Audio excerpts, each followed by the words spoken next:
how it differs from traditional ways of telling stories, and why that really needs to be a part of building that narrative and telling that story needs to be a part of everything we're doing in the nonprofit world and beyond, but certainly with a nonprofit focus. If you haven't yet done so, the best way to stay connected with us is through our Meetup page.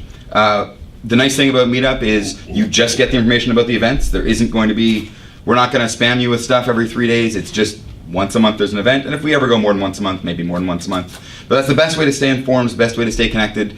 It's not like Facebook where it drags you into this massive thing that's going to eat up all your time. We also have a Facebook and a Twitter and all those things, but Meetup is really the best way to get there. Most of you here, I think, we're already signed up, but it also lets us prepare. So, for example, if we know that we're going to have 80 people next time, we'll get more chairs, or we'll arrange the room differently.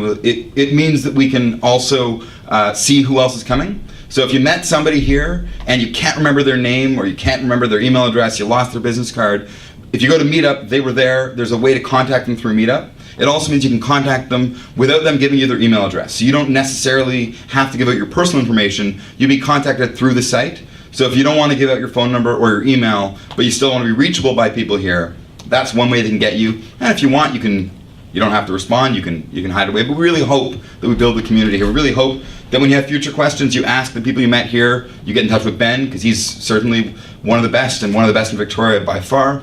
And it's a great way to sort of build those sorts of tools for your organization.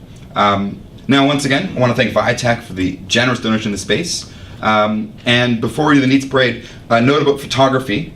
As you notice, we've got some photographers taking pictures here. If any of you do not want your photos online, all you have to do is go to talk to Carolyn, who's right there, and she will make sure that any pictures that we post don't have you in them.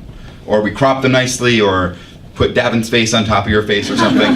So I know that some people here work with groups where there are people at risk. There are people who work in organizations where it's not entirely a public thing what they're doing.